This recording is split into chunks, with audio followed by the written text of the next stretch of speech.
Tonight, West Point has always been a very special place. a Veterans Day special from inside America's most historic military academy. And taking a hard look at its most historic military leaders. He wasn't a nice guy. He was tough, iron tough. That's right, we're including the good, the bad, and the ugly. He was a corrupt general with no skill set at all. It was horrible, horrible. From the first war that founded the country Washington is probably the greatest soldier in the United States history. to a future war that could end the world. You mess with the United States, we're gonna vaporize you. These are the generals who made the modern military ethos. He was a macho man. The village people would have loved Andrew Jackson. These are the leaders who are still teaching our soldiers what to do Keep everybody organized and focus on the goal. and what not to do. Custer wasn't afraid and wound up dead in a ditch. These are America's greatest warriors. Good evening, I'm Leland Vittert. In the Revolutionary War, George Washington realized holding this high ground over the Hudson River would decide the fate of our young nation. Since then, American soldiers have stood watch at West Point, and the United States Military Academy here has educated and formed America's greatest generals. And tonight, we reveal the temperament and the character that protected our nation since.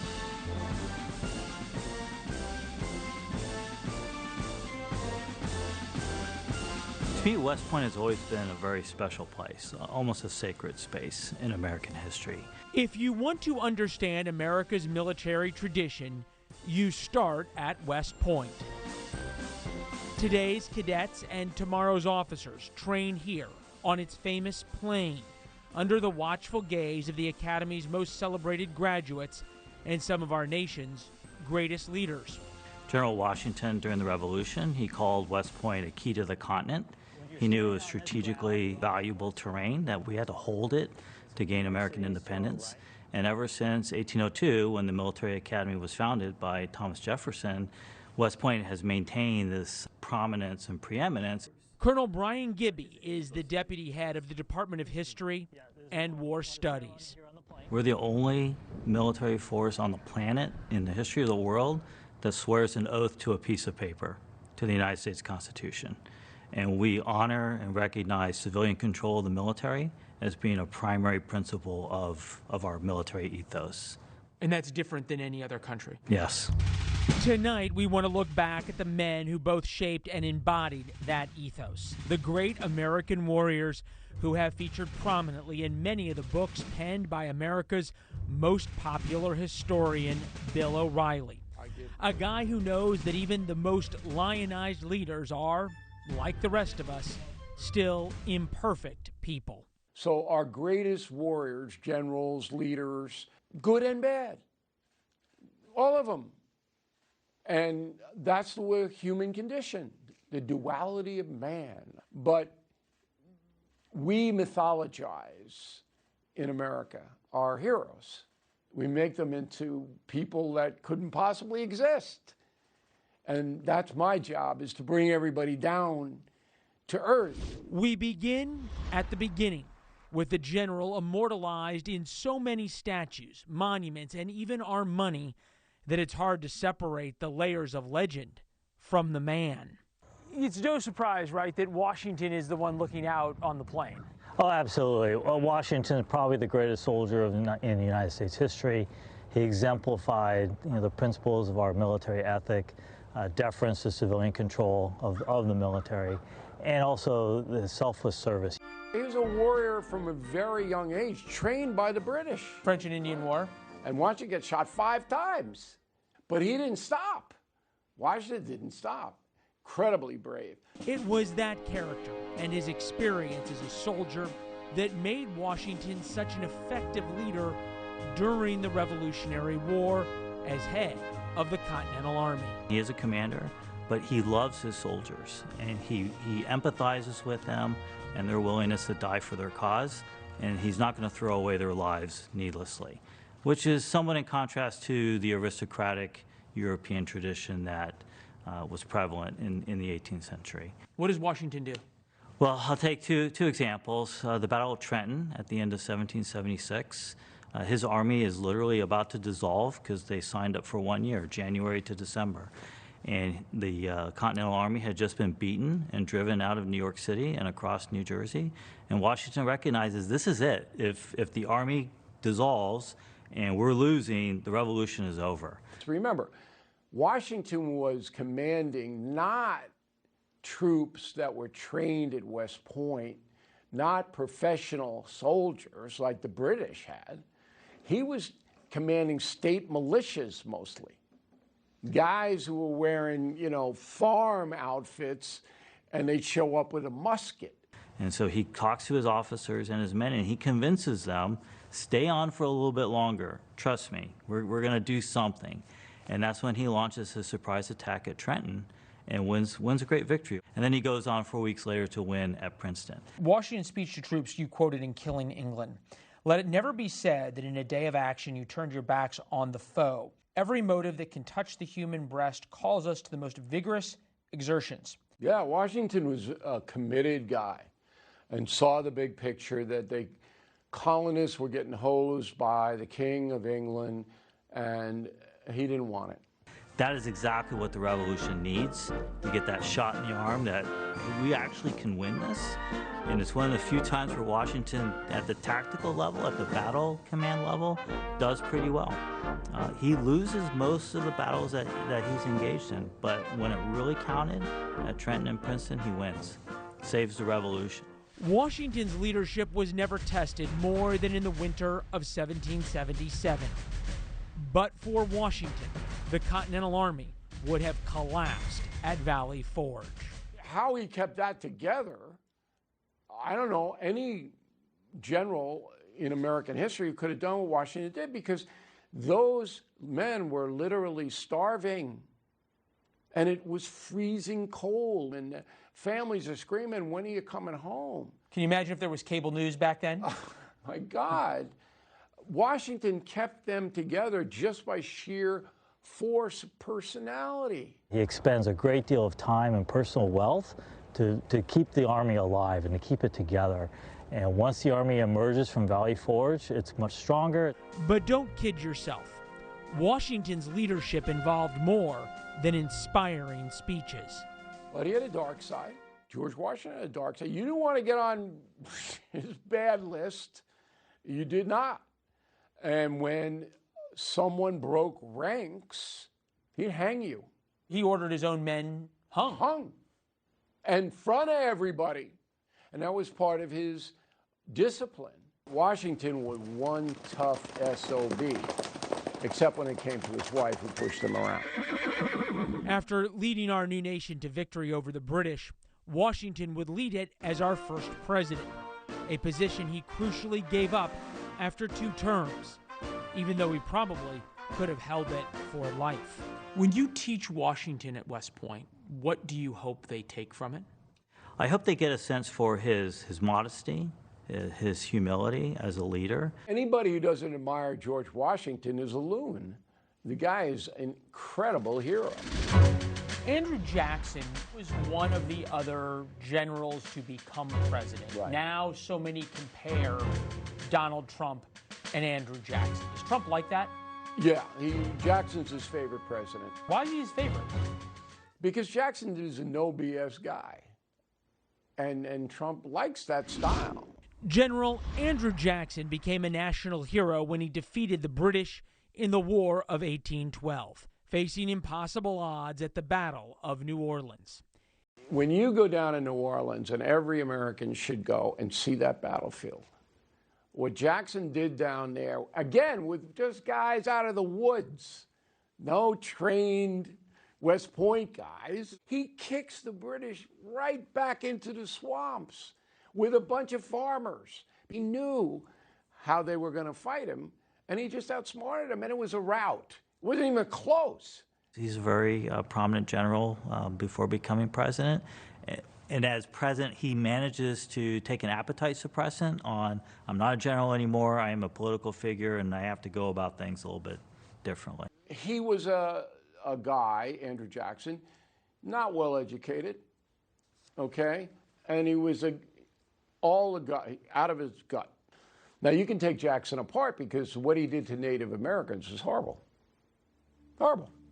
President Jackson will forever be tied to the so-called Trail of Tears, the forced displacement of 5 southeastern tribes, which became a de facto extermination order. He damn well knew that he was going to destroy these tribes by kicking them off the land in the South. He knew it, and he didn't care. You know, you can be a brilliant general and not a great guy. Even when the Supreme Court ruled in favor of the Cherokee Nation's claim on its land, Jackson refused to enforce the ruling. O'Reilly sees a similar attitude in our current president. I think that Jackson's personality was similar to Donald Trump's personality. That if you crossed Andrew Jackson, you know, get your pistol ready. Might be a good quality for a general.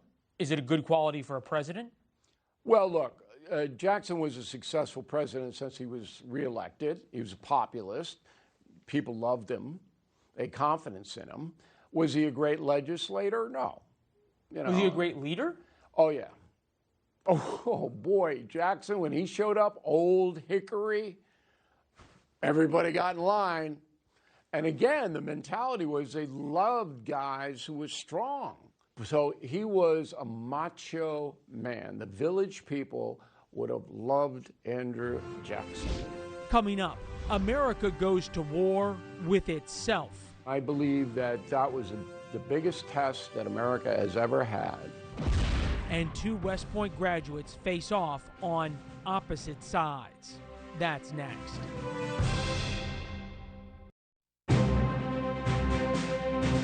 It's the mid-1800s. The colonies have been liberated by George Washington, and the young nation has been strengthened by Andrew Jackson.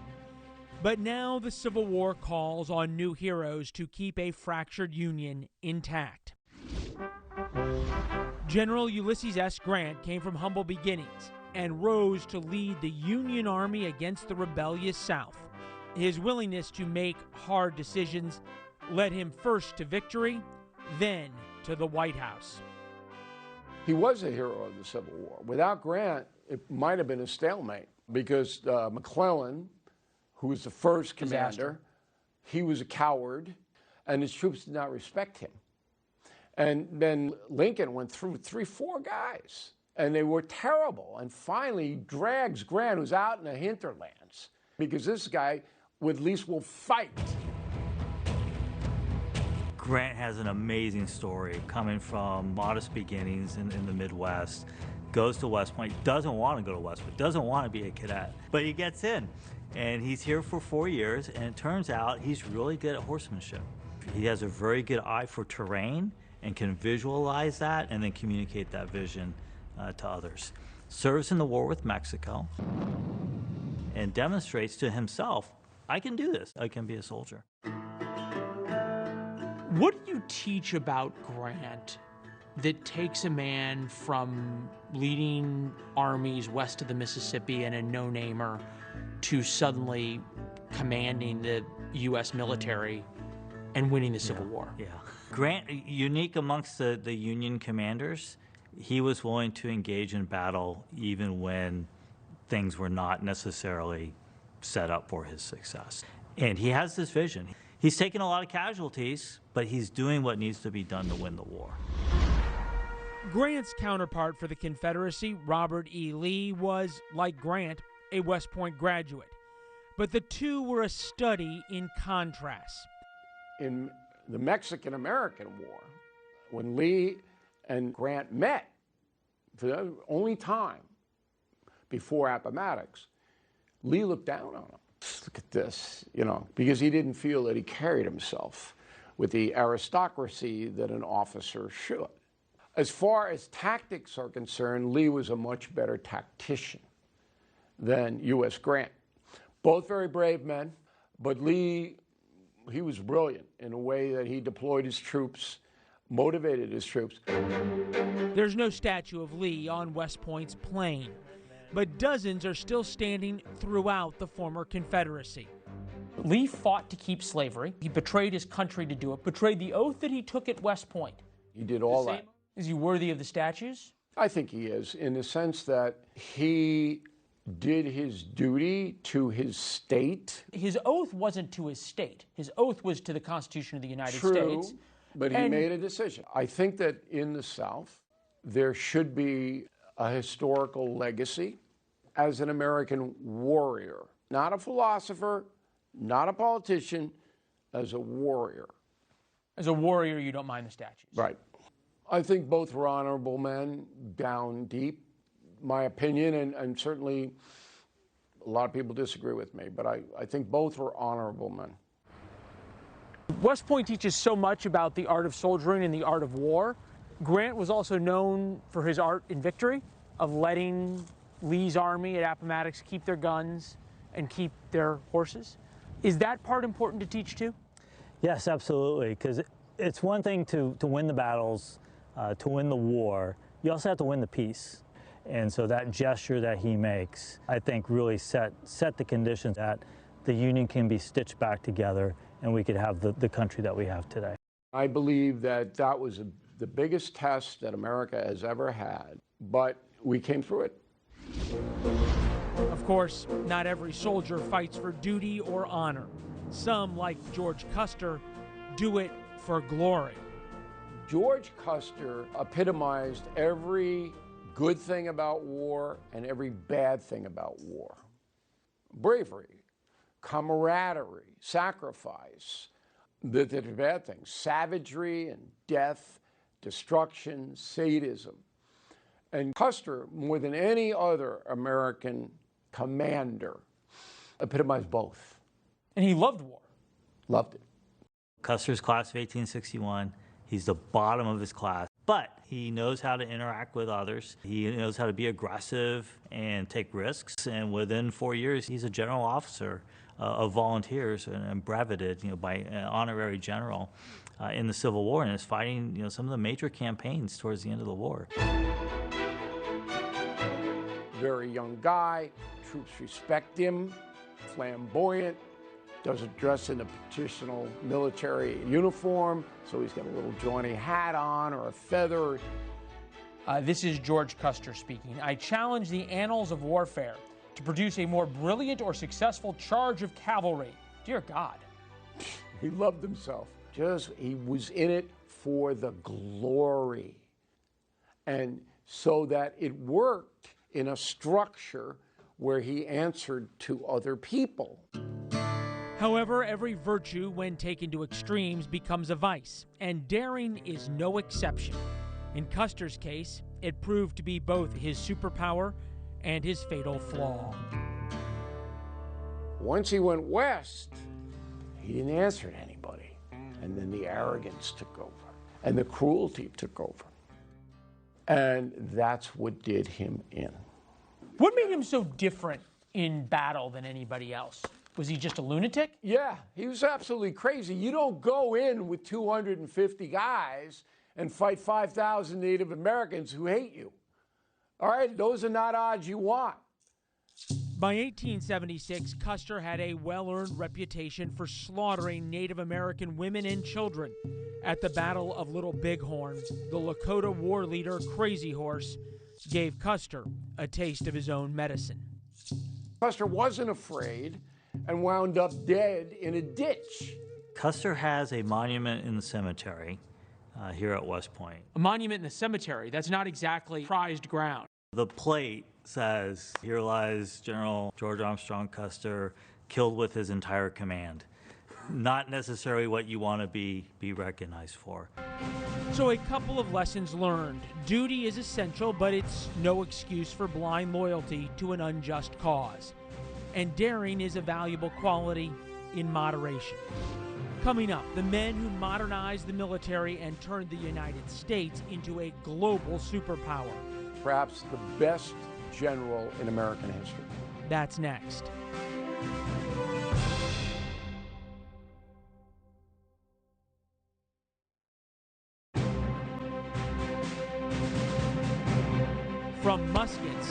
missiles. For America to stay free, its military must continuously adapt. Credit for our modern military ethos that prioritizes discipline and training goes to World War General John Pershing. Pershing is the first general of the armies. He's recognized as having the stature of leading, really for the first time, a significant American army overseas to engage in a world war. He has more men under his authority, over 1 million, that he takes to France. And he really puts America on the world stage in the early 20th century for what he does in World War I. Black Jack. They called him Black Jack because he commanded an African-American battalion in World War I. Racism was huge in the early part of the 20th century in America. Not for Pershing. He was respected by his black troops. He trained his black troops. He went to battle with them, and they loved him. But he wasn't a nice guy. He was tough, iron tough. But he was also iron cool, right? Theodore Roosevelt on Pershing, the coolest man under fire I ever saw in my life. That's right. And that's why when Roosevelt got to be president, he elevates Pershing to general of the armies.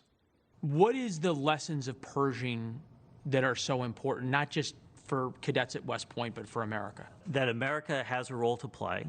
The British and the French wanted American troops, but they did not want an American army. And Pershing was very insistent that the United States had its own military objectives to achieve during the war. General Pershing was perhaps the best general in American history. Those are big words. How do you back that up? So brilliant. I back it up by all of the successful generals in World War II idolized Pershing. All of them. Patton, Bradley, and Eisenhower.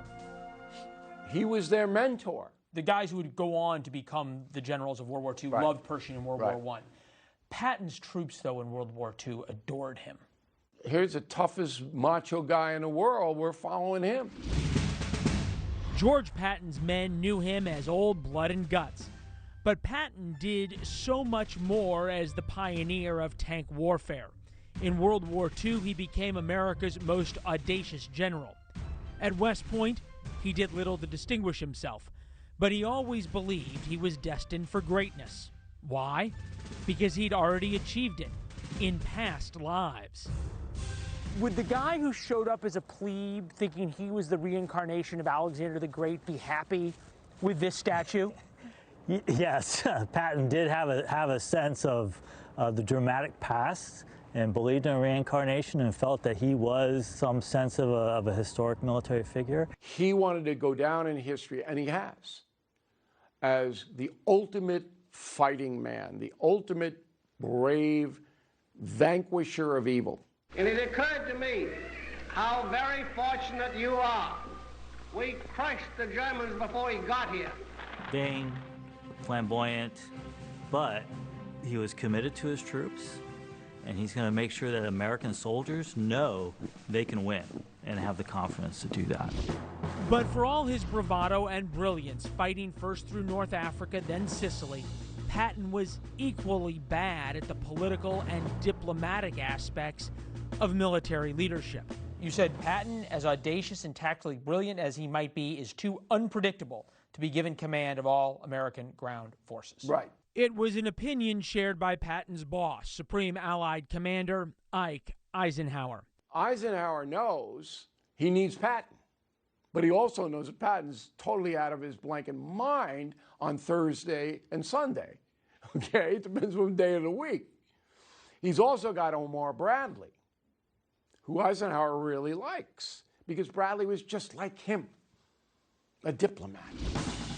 Known as the GI's general, West Point graduate Omar Bradley is in many ways Patton's opposite.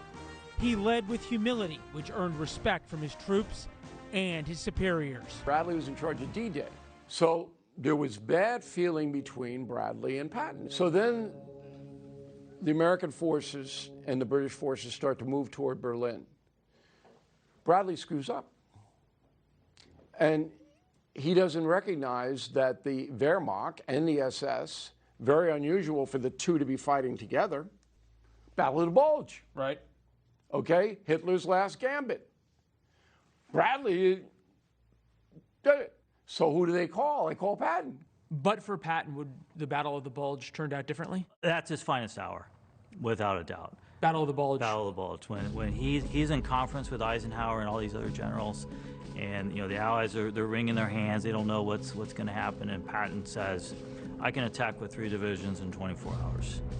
And he does. And he does. And so then Patton wins this thing, turns it around, and he's ready to go. Patton wants to go to Berlin. Eisenhower goes, "No. Nope, you stop." Patton's going nuts, and I mean nuts. This war is only F1. You must win the rest of it. Was Patton ahead of his time in seeing the threat of the Soviet Union and of Stalin? Absolutely. They understood that the next enemy was going to be communism. In retrospect, would it have been better for world history for the United States to have gotten to Berlin first and put the Soviets in their place? If you take the politics out of it, sure. But war and politics, they're always integrated. And the mission was never to seize Berlin. To understand the difference between Patton and Bradley, all you need to know is this. They made Bradley the first chairman of the Joint Chiefs of Staff. They made Patton into a movie. There was never a better performance ever in movie history than George C. Scott playing Patton.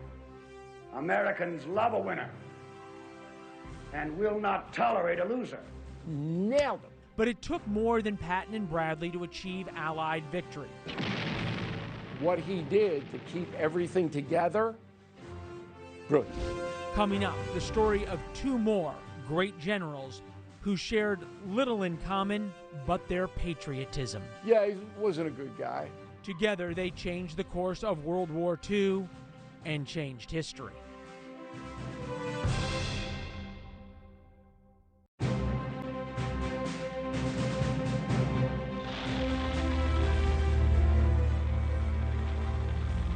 World War II saw unprecedented horrors. It also produced an unprecedented number of heroes.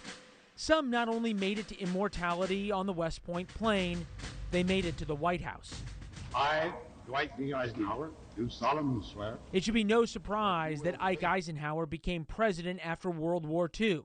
As we've seen, he was by nature a politician all along. Eisenhower was not a warrior, but he was steeped in military tradition. West Point, very successful. But he was more of a politician, a bureaucrat. Eisenhower was this genius, maybe not in warfare, but in bureaucracy? And politics and diplomacy, and was able to keep the coalition together. The knock on Eisenhower, right, is that he was more of a politician than he was a warrior, right? Right. Is that fair? It's fair in that he had no combat experience prior to World War II. But he didn't need to go out and fight the battles. What he needed to be able to do was to keep everybody organized and focus on the goal. How do you defeat the Germans? And that's what he did. The supreme command of General Dwight D. Eisenhower. My favorite is Eisenhower. My grandfather was in his headquarters company. It was often told to me by my grandfather that what made Eisenhower so great, and he spoke about this, Eisenhower did, that you can get an awful lot done if you don't care who gets the credit. Yeah, I mean, look, Eisenhower was a shrewd man. Shrewd is the key word here. You write, it seems Eisenhower would rather make the popular decision than the right one.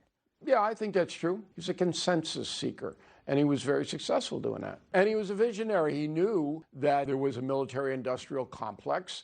We must guard against the acquisition of unwarranted influence, whether sought or unsought, by the military-industrial complex.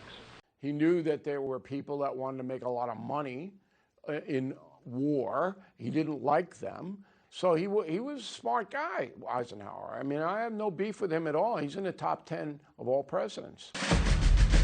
On the opposite side of West Point's plain, we come to a man who spent World War II on the opposite side of the globe and the personality spectrum, General Douglas MacArthur. MacArthur's a complicated individual. MacArthur comes from a fairly privileged background and comes to West Point. He's the #1 cadet. He's the first captain. He goes to World War I as a colonel. In that short period of World War I, he's awarded 2 Distinguished Service Crosses and 7 Silver Stars. So he comes back from the war highly decorated and becomes superintendent of West Point and has a very high-profile position of reforming the academy. When World War II began, MacArthur was running the Philippines. The invading Japanese forced him to flee. MacArthur promised to return and began his island-hopping strategy that would win the war in the Pacific. His strategic brilliance continued in the Korean War. In 1950, MacArthur's daring landing at Incheon saved America from defeat. I think that the inspiration that cadets can draw from him is both in World War II and in Korea. He's initially surprised by those 2 wars, the way they break out. But he doesn't allow that surprise and those initial defeats to define himself. He's determined to win. His campaign at Incheon in Korea, he was a mastermind of that. And that turned that whole war around because it caught the North Koreans by surprise. And they had entered Seoul. They were winning. But MacArthur saw an opening, and it was a rout. It was so much of a rout that the American troops couldn't keep up with the fleeing North Koreans. They outran us back to Pyongyang, where they came from, and we chased them.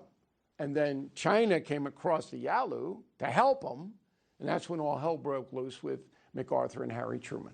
MacArthur goes, hey, let's go. We're going to Beijing, and before we get there, they're going to drop a little atom bomb on there. This is soften them up a little. This is MacArthur. And there's Harry sitting, I already dropped 2 in Japan. Now you want me to drop another one and kill another 100,000 civilians? MacArthur, yeah. I think that if MacArthur had gotten his way, the United States was not prepared to go up against China. We were barely containing the problem in Korea. And so this conflict between the president and his commander-in-chief in the Far East, ultimately MacArthur loses, and frankly, he should have lost. I have therefore considered it essential to relieve General MacArthur. This guy was like way out there. And Truman was right to fire him. You can't, if you're a general, tell the president, F you. I mean, come on. The politics has to be ascendant in the relationship between the military and our political leaders. That doesn't diminish MacArthur's very real contributions. He saves Korea. It's his strategy that saves Korea and makes the Republic of Korea what it is today. But if the Korean War was a tie, America's next Asian engagement would have to be considered a loss. We don't have anybody managing that war at all. That's why the war didn't turn out well for us. How the Vietnam War forged the next generation of American warriors. That's next.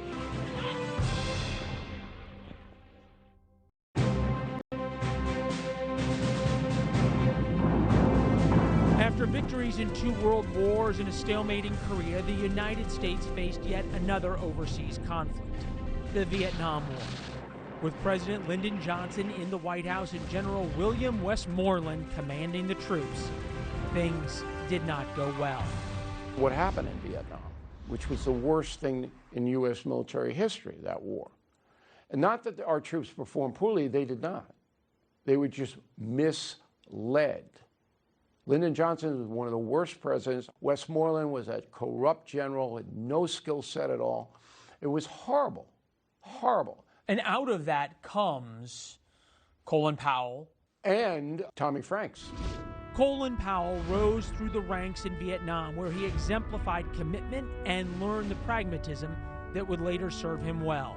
Colin Powell's journey, I think, is an exceptional one. Comes from New York City out of an ROTC program, goes to Vietnam, is not necessarily identified early as a fast mover. This is someone we're going to watch. But at every position that he's in, he does the very best that he can. It was not until 1991 in Operation Desert Storm that Powell would become a household name. In this war, It won't be over until we get a full and immediate accounting for all of our POWs and MIAs. As the chairman of the Joint Chiefs of Staff, he spoke in the voice of humane, unflappable military leadership, determined that the first Gulf War would not become another Vietnam. It's great to have a clean win, isn't it? Powell, he gets some criticism of being this political general. Well, yeah, we needed a political general at that level. What are we trying to do? What are we trying to achieve? We needed a political general to keep a coalition together. Correct. Powell learned from Vietnam. Out of Vietnam came the Powell doctrine. Right. Overwhelming force. That's what the Powell doctrine was. And that's a good lesson to learn. 20 years later, we had another President Bush and another Gulf War. This time, Powell was Secretary of State, delivering a fateful United Nations speech, making the case for war based on what we now know to be faulty intelligence. Indeed, the facts and Iraq's behavior show that Saddam Hussein and his regime are concealing their efforts to produce more weapons of mass destruction. I supported the Iraq War on American television, and at the time I was the most powerful anchorman in the world because of what Colin Powell said. Do you think he lied to you? He didn't lie, but he didn't want to know as much as he should have. He took a handout from the CIA that was not true. If he had not had to go at the UN with the bad CIA intelligence, would that have secured him a better position in history? Well, he could have run for president if he had avoided the Iraq debacle, and he wanted to. A contemporary of Colin Powell's, Tommy Franks also fought in Vietnam. After the 9/11 attacks, Franks became the public face of the global war on terror. As commander of U.S. Central Command, Franks oversaw swift invasions into Afghanistan and Iraq. Franks got wounded 4 times. He's up in the forward, I mean, these guys, they put their lives on the line. Our forces still stand in harm's way, and much dangerous work remains to be done.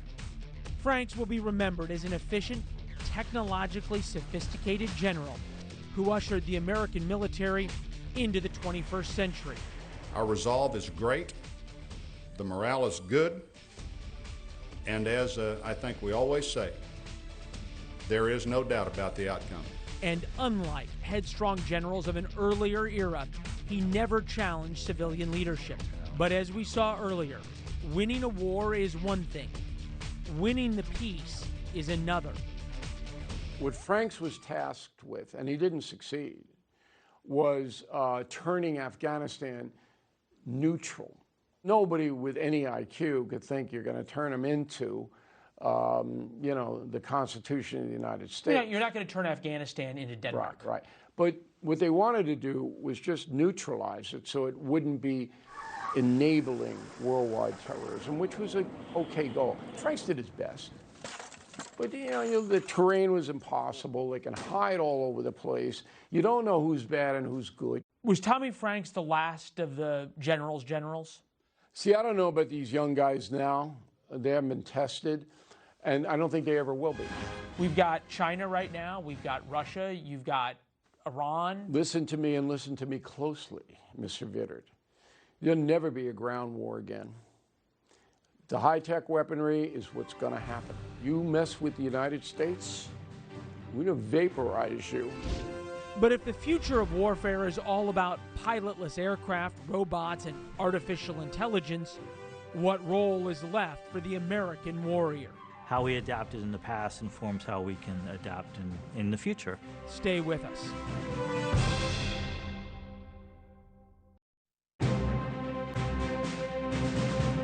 Is there a common trait if we go through Washington, Grant, all the way through, say, Colin Powell? Right. Is there a common couple of personality traits among these men that is a absolute must-have? I'd say it's 2. It's vision and determination.